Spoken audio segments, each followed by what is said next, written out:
उस धर्म का श्रवण कर रहे हैं जिस धर्म के माध्यम से पति भी पावन बन गया था, जिस धर्म के माध्यम से वो चैतन्य भगवत आत्मा भी जो अशुद्ध पर्यायों में पड़ी हुई थी वो भी अपने निज शुद्ध चैतन्य पर्याय के माध्यम से सिद्धार्थ में जाके विराजमान हो गई थी। और वास्तविकता में धर्म ही वह मार्ग है जहाँ से जीव के कल्याण का मार्ग प्रारंभ होता है। जब तक जीव को धर्म का स्वरूप समझ में नहीं आता तब तक उसको संसार की भौतिक चकाचौंध अच्छी दिखाई देती है, लेकिन एक बार जिस व्यक्ति को अपनी आत्मा के बोध की प्राप्ति हो जाती है या धर्म की बात जीवन में लग जाती है, उस दिन से उसका मार्ग कल्याण के मार्ग में आगे बढ़ जाता है।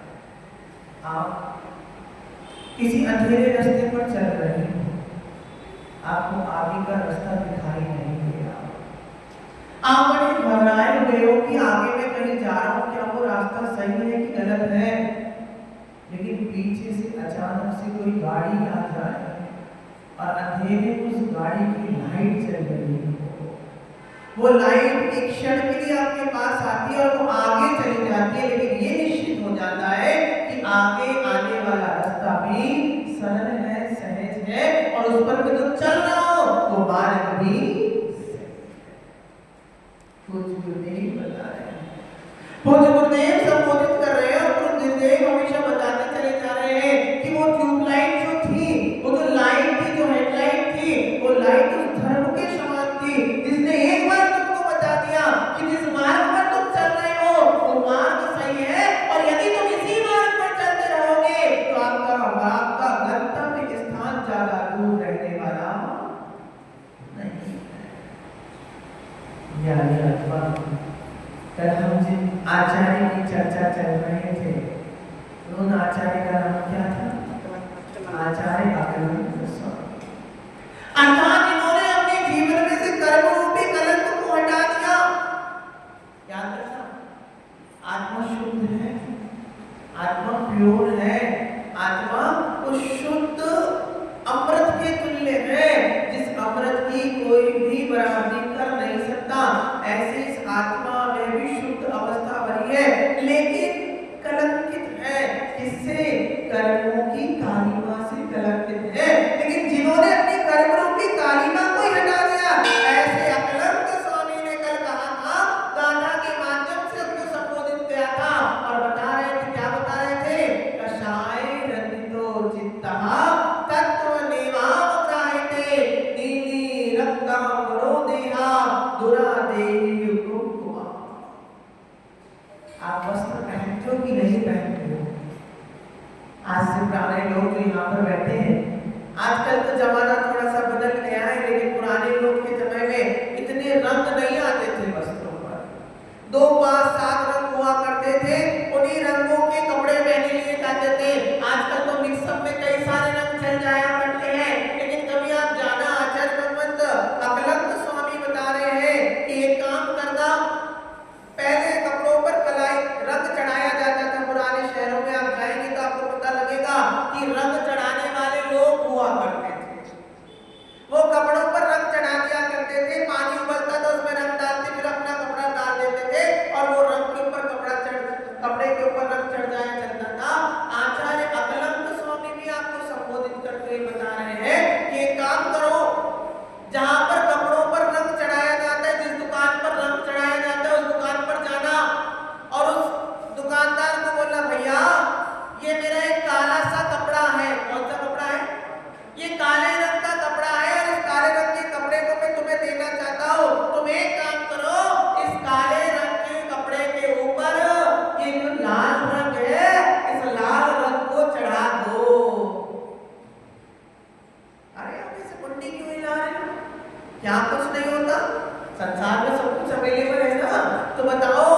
चढ़ जाएगा। क्यों? आचार्य भगवंत वो दुकानदार कहते हैं, भाई तू कपड़े चढ़कर रंग चढ़वाने तो आया है, लेकिन एक बात बता, तू तेरी बुद्धि कहाँ गई है? तेरी बुद्धि खराब हो गई है क्या? सुबोध भैया क्या करे, तेरी बुद्धि खराब हो गई है?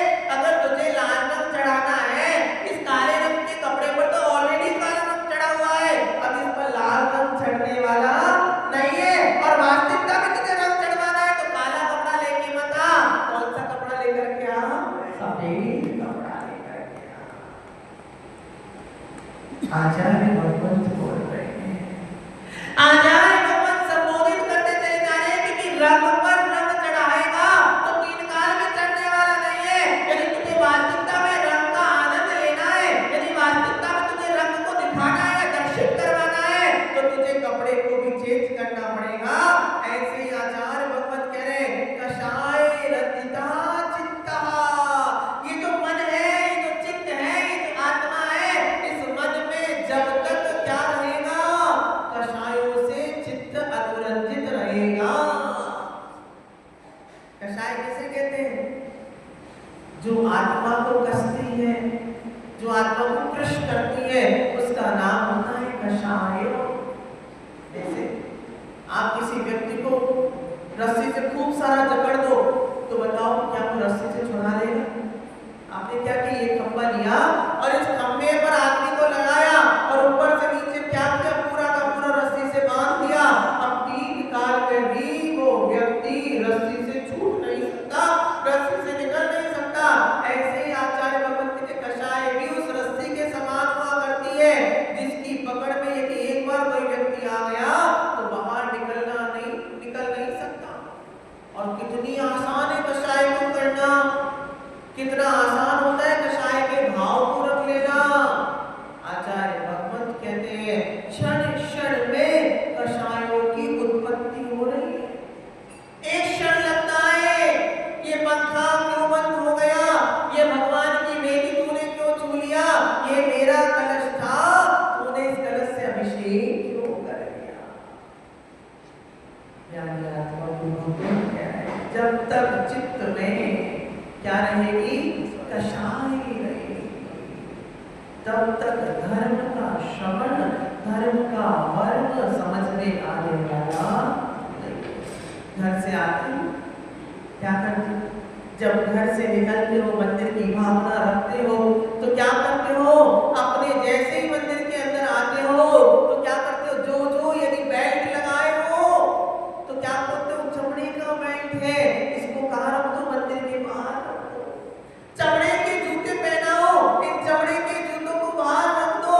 मैंने लेदर का पर्स लेके रखा हुआ है, इस लेदर के पर्स को भी मंदिर के बाहर रख दो, क्योंकि मंदिर में क्या वस्तु लेके जाना है? मंदिर में पवित्र, शुद्ध और मर्यादित वस्तु को लेकर के जाना है। जब मैं इतना ध्यान रखता हूँ कि लेदर का पर्स लेके नहीं जाता, लेदर की चप्पल पहन के नहीं जाता, लेदर का बैग लगा के नहीं जाता, और इतना ही नहीं, यदि पैर भी गंदे होते हैं, जूते पहन के आया, उसके बाद भी मंदिर के बाहर जो पानी की टंकी रखी रहती है, उस पानी की टंकी से पैर भी शुद्ध कर लेता हो, हाथ भी धो लेता हो। जब मंदिर में आने से पूर्व इतनी विवेक रखता हो, इतनी बुद्धि रखता हो कि अपवित्र वस्तुओं को बाहर छोड़ के आता हो, फिर मंदिर के अंदर कषाय को चित्त में धारण करके क्यों लेके आ जाते हो? यानी आत्मा एक कथानक याद आ रहा है। एक बार की बात है, एक ऊँटों का व्यापार करने वाला व्यापारी था। प्राचीन जमाने के समय, पुराने जमाने के समय पशुओं का व्यापार चला करता था। और वो ऊँटों का व्यापारी भी क्या, ऊँटों को एक गांव से दूसरे गांव बेचने के लिए लेकर के जाता था। और ऐसे धीरे धीरे जो ऊँटों का व्यापार करता, इधर से खरीदता, इस गांव से खरीदता, दूसरे गांव में बेचता, खरीदता बेचता, ऐसा उसका जीवन यापन चल रहा था। और ऐसे ही व्यापार करते करते जिंदगी गुजरती चली जाती थी। एक दिन क्या हुआ, उसने कब से ऊँटों को खरीदा और सोचा अगले गांव में जाऊं, और अगले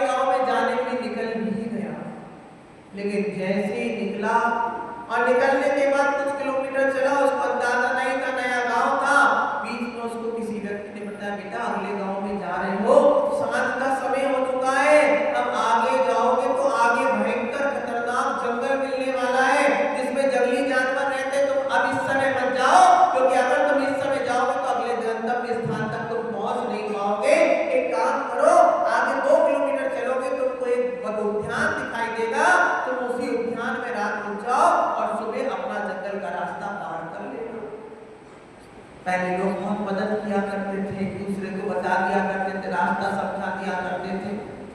उसको भी बताया गया, उसने भी उनकी बात को सुना और वास्तविकता में देखा आगे घना जंगल दिखाई दे रहा था, तो उसने भी उद्यान में रुकने का मन बना लिया। अब उसने क्या किया, उद्यान में जैसे ही गया देखा आज तो 100 ऊँट लेकर के मेरे पास 100 ऊँट है। अब एक काम करता हूँ, रात्रि के समय में कहीं ऊँट जंगल में भाग ना जाए, कहीं रात्रि के समय ऊँट जंगल में ना चले जाए, इसलिए उसने क्या किया, एक एक ऊँट को लिया और बांधना चालू कर दिया। एक बांधा, दो बांधा, 4, 10, 20, 25, 50, 80, 90, 95, 97, 98, 99 ऊँट को बांध दिया। लेकिन जैसे ही 100वें ऊँट को बांधने का मन हुआ तो देखता है कि ऊँट को बांधने के लिए रस्सी खत्म हो गई। अब बड़ा चिंतन करने लगा, और जो 100वां ऊँट था, 99 ऊँट तो बड़े शांत वाले ऊँट थे, लेकिन जो 100वां ऊँट था बड़ा खतरनाक ऊँट था, उदंगबाज बहुत था, बहुत उदंग मचाया करता था।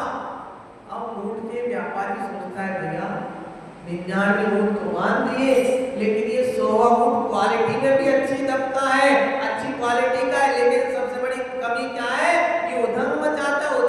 यदि इसको नहीं बांधा कल को ये जंगल में तो पक्का भाग ही जाएगा। अब क्या करता है, विचार करता है, इधर उधर देखता है, उसको कुछ दिखाई नहीं देता, जंगल है आगे, और थोड़ा आगे बढ़ता है, सोचता है थोड़ी देर उस ऊँट को लेके साथ चलता है, और आगे बढ़ता है, और आगे बढ़ता है, और आगे तो थोड़ी दूर बढ़ने के बाद उसको एक टूटी फूटी सी झोपड़ी दिखाई देती है। बड़ा खुश हो जाता है, चलो भैया कोई झोपड़ी को दिखाई दी, अब इससे मदद मांग गया है, और मैं अनुभव के ज्ञान से तुझे कह रही हूँ कि पूरी रात गुजर जाएगी, ये ऊँट भागने वाला कहीं भी नहीं है। माँ की बात सुनी, उसने कहा कोई बात नहीं, वैसे भी ऊँट भागने वाला है, हो सकता है अम्मा की तरकीब काम आ जाए तो ऊँट भाग भी ना पाए। अब उसने अम्मा को पुनः घर छोड़ा, और घर छोड़ने के बाद जैसे ही रात हुई, वो रात भर जगता रहा, देखता रहा ऊँट भाग ना जाए। उसने 99 ऊँट की तरफ ध्यान नहीं दिया है। कौन से ऊँट को देख रहा है पवन भैया, 100वें ऊँट को देख रहा है, क्योंकि उसका दिमाग कहाँ लगा है, 99 पर विश्वास है, वो कहीं जाने वाला नहीं है, लेकिन 100वां भाग जाएगा वो रात के। लेकिन कहते हैं ना कि रात आई और वो सो गया, और जैसे ही सुबह पक्षियों की चहचहाट हुई, वो उठता है, और उठने के बाद उसने कहीं ध्यान नहीं दिया, कहीं ध्यान नहीं देता, उसकी दृष्टि कहाँ जाएगी।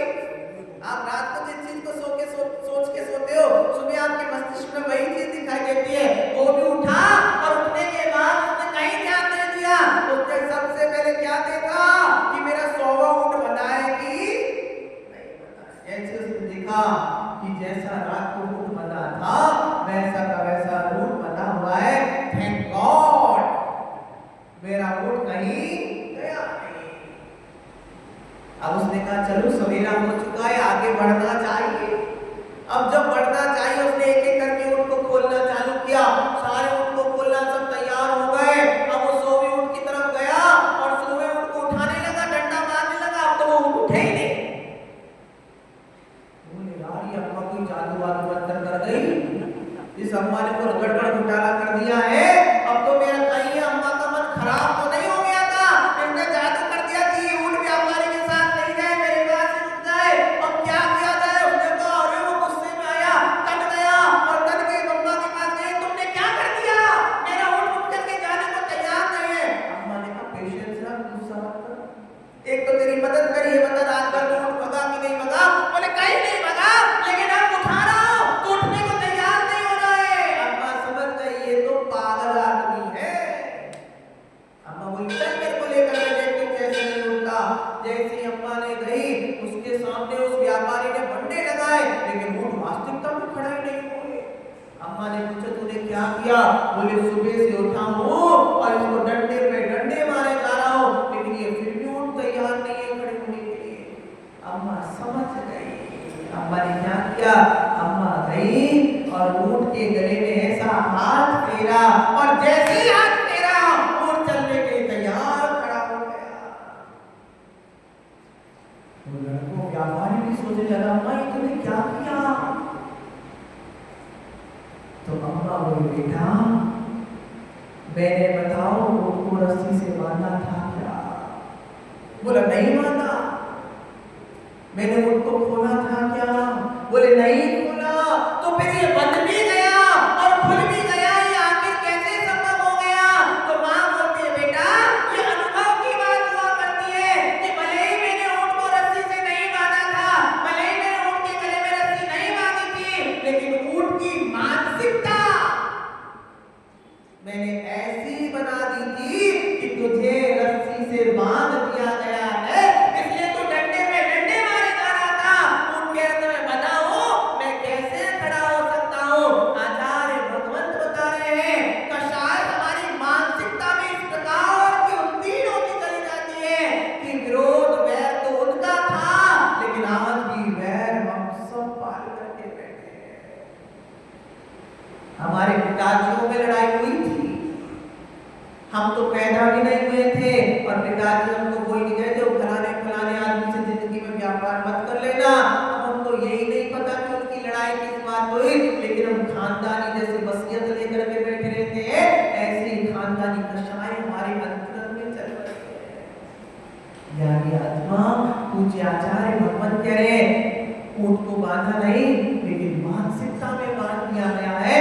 ऐसे आप जितनी कषाय करते नहीं हो, उससे ज्यादा कषाय आपके मानसिक मन के अंदर बनी हुई है, उतनी कषाय आपके अंदर में बनी हुई है। और याद रख लेना, यदि धर्म को समझना है, यदि धर्म को समझने की कोशिश करना है, तो धर्म कहता है कि तुम्हें पहले खाली होना पड़ेगा।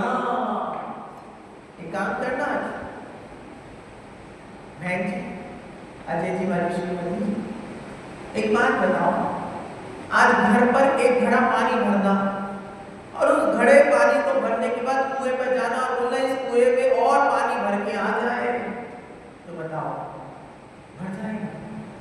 अरे यानी आत्मा आचार्य भगवंत कह रहे हैं घड़ा तो पहले से ही भरा हुआ है, घड़े के अंदर तो पहले से ही पानी भरा हुआ है, अब तुम उसमें और पानी डालोगे तो क्या बनने वाला है? 3 काल में बनने वाला नहीं है। यदि घड़े को अंदर पानी भरना है तो घड़े को खाली करना पड़ेगा, तब जाके घड़े में पानी भर पाएगा। ऐसे ही गुरु भगवंत कह रहे हैं यदि अभी मुनिराज कह रहे अंतरंग से धर्म को जानो, अंतरंग से धर्म को समझो। यदि अंतरंग से धर्म को समझना है तो पहले अंतरंग को खाली करना पड़ेगा। जब तक अंतरंग खाली नहीं होगा तब तक अंतर में धर्म आने वाला नहीं है। अब तुम्हारा मन तो भरा हुआ है क्रोध में, तुम्हारा मन तो भरा है मान में, तुम्हारा मन तो भरा है लोभ में, तुम्हारा मन तो भरा है विषयों की भावों में, और फिर कह रहे हो प्रभु जो ज्ञान तुम में है वो ज्ञान मुझ में भी आ जाए, जो शक्ति तुम में है वो मुझ में भी आ जाए। आचार्य भगवंत कह रहे शक्ति हर आत्मा में विद्यमान है, लेकिन वो शक्ति हमने कभी उजागर करने की कोशिश नहीं करी। यानी आत्मा को गुरुदेव भगवंत कह रहे हैं यदि कुछ पाना है तो पहले कुछ छोड़ने की आदत को लेकर के आना पड़ेगा। है क्या छोड़ना पड़ेगा? यदि अच्छा खाना है, यदि तुम्हें 56 भोग खाना है तो पहले तुम्हें गंदी वस्तुओं को छोड़ना पड़ेगा। अब तुम्हारा पेट भरा हुआ है और कोई तुमसे कहे कि भैया आज मैंने 56 भोग बनाए हैं, तुम 56 को खा लो। अरे भैया पेट तो ऑलरेडी भरा हुआ है, अब कैसे खाऊंगा? ऐसे आचार्य भगवंत कह रहा है कि अगर तुमको धर्म समझना है, प्रभु के पास आना है, तत्व को सुनना है, तत्व को समझना है और अपनी आत्मा को पवित्र बनाना है, तो पहले कर्मों की कलिमा को हटाना पड़ेगा। कौन से कर्मों की कलिमा? यदि संसार में सबसे बड़ा कर्म यदि कोई है तो सबसे बड़ा कर्म है मिथ्यात्व, क्योंकि जब तक मिथ्यात्व का अंत नहीं होगा तब तक प्रभु हमसे दूर है, तब तक सिद्धालय हमसे दूर है। हमारी कथनी में तो सिद्धालय है, हमारी कथनी में तो भगवान है, लेकिन वास्तविकता में मेरे अंतरंग में भगवान नहीं है। और गुरु भगवंत कह रहे हैं कि मिथ्यात्व ही ऐसी वस्तु है जिस संसार में अनादि अनंत काल तक रखता है। यानी आत्मा मैं कह रहा हूँ व्रतों को अंगीकार करना कठिन काम है, मत कर पाना। मुनि व्रतों को धारण करना बहुत कठिन काम है, मत कर पाना। श्रावक की प्रतिमाओं का धारण करना बड़ा कठिन काम है, मत कर पाना। लेकिन कम से कम इतना तो कर लेना कि इस मस्तक को सच्चे भीतरा गुरु के अलावा अन्य किसी के सामने नतमस्तक मत होना। ये सबसे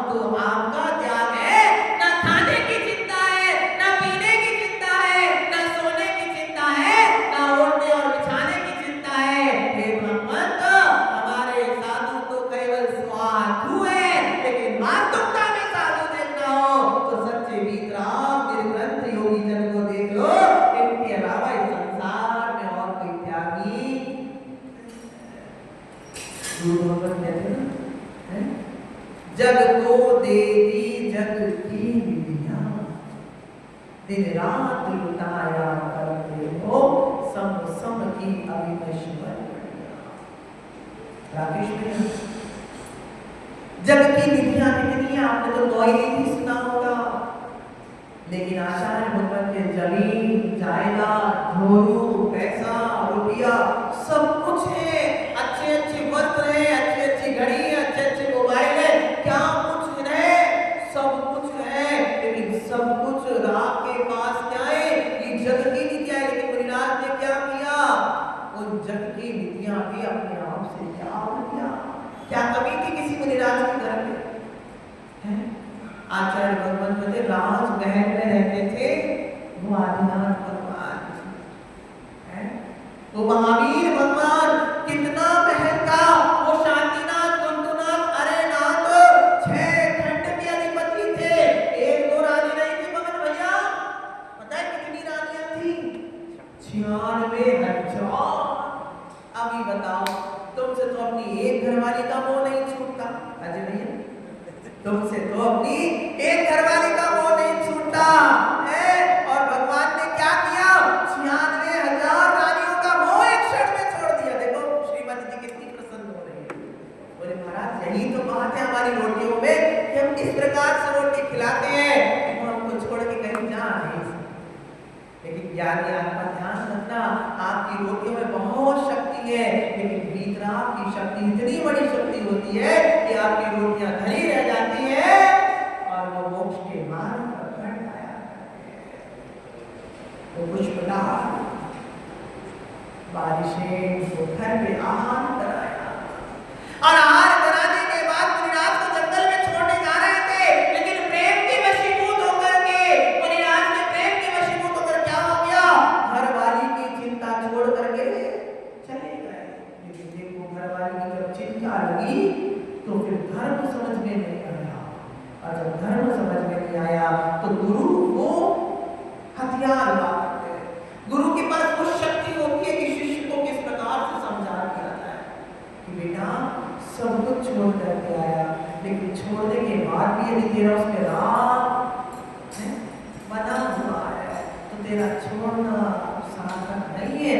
जैसे सुबह सुबह जाते हो ना त्याग करने के लिए, दृष्टि भी नहीं गोचर करते हो कि वो कैसा था, जिस समय खाया था उस समय कितना सुंदर लग रहा था, लेकिन जिस समय त्याग किया उस समय दृष्टि भी जाते नहीं हो कि ये तो गंदगी है। ऐसे आचार्य भगवान कह रहे हैं ये कषाय भी उस गंदगी के समान है जिसको छोड़ना है। और सतत्व को यदि समझना है, याद रखना, कुत्ते को देखा, स्वाद देखा कि नहीं देखा? जब कुत्ता सड़क पर रहता है, सड़क पर रहने के बाद गंदगी में बैठता है, नाली पर बैठता है, लेकिन उससे पहले भी क्या करता है, अपनी घर मूत्र से अपनी धरती को साफ कर देता है, क्योंकि उसको दिन भर बैठना है, कुछ भगवान प्रभु के चरणों में बैठना है, गुरु के उपदेश को सुनना है, गुरु के जैसा सन्मुख बनना है। तो पहले अंतरंग से कषायों को छोड़ो, राग भाव का त्याग करो, क्योंकि जब तक राग का भाव अंतरंग में बना रहेगा तब तक तत्व तुमसे दूर है, और जब तक तत्व तुमसे दूर है तो प्रभुता भी तुमसे बहुत दूर बनी होगी। मैं तो बस यही चाहता हूँ कि इस बार आप कषायों को छोड़ करके ज्ञान में ऐसी डुबकी लगाओ कि जैसे कहते ना गंगा में जाने से सारे कर्म धुल जाया करते हैं, सारे पाप धुल जाते हैं। वो बात मुझे पता नहीं कि होगी कि नहीं होगी, लेकिन मेरे गुरु भगवत कहते थे कि जिस व्यक्ति ने एक बार ज्ञान में डुबकी लगा ली तो नियम से उसके सारे कर्म धुल ही जाया करते हैं। इस वर्षा योग जो आपको ज्ञान के रूप में मिला है, इस ज्ञानामृत वर्षा योग का जितना लाभ हो सके ज्ञान के कारण लेना, क्योंकि ज्ञान समान आन जगत में ना सुख को कारण, ज्ञान के समान इस संसार में सुख का और कोई कारण नहीं हो सकता। ये भोग्य आत्मा हो, आप भी उस ज्ञान को समझने की कोशिश करें, लेकिन उससे पहले अंतर में जो कषाय भाव चल रहे हैं, मैंने का भाव चल रहा है, और पर द्रव्य से आप पर को पर समझते चले जा रहे हो, इस भाव को त्यागना चलेगा। याद रखना, हर जीव को अपनी आत्मा के समान जीवन की शक्ति से समझना पड़ेगा और पर वस्तु का त्याग करना पड़ेगा, क्योंकि याद रखिएगा, क्योंकि जीव ही जीव चीज है और पुद्गल है। इस प्रकार की भावनाएं जब समझ में आएंगी तो आपका कल्याण का मार्ग प्रशस्त होता चला जाएगा। इन्हीं पूरी भावनाओं के साथ आप भी काले कपड़े की तरह सब लाल रंग चढ़वाने मत जाना, बल्कि यदि चढ़वाना हो, नया कपड़ा बनवाने का मन हो तो क्या करना, पहले सफेद कपड़ा खरीदना। जैसे धोती पहने हो ना, इस धोती को पहनने के बाद क्या हुआ, गुरुदेव हमेशा कहते थे कि रंग बिरंगे कपड़े पर दाग लग जाता है तो किसी को दिखाई नहीं देता, लेकिन यदि सफेद कपड़े पर दाग लग जाता है तो हर व्यक्ति की दृष्टि उस सफेदी की तरफ नहीं, अपितु उस गंदगी की तरफ जाया करती है। आप जिस जैनपुर में हो वो जैनपुर महान कुल है, और यदि आपका अंतरंग शैली से रहेगा तो लोग आपको देखकर क्या सोचेंगे कि बताओ जैन होने के बाद भी इसके मन में कषाय का भाव चल रहा है। इन्हीं को भावनाओं के साथ पूज्य गुरु श्री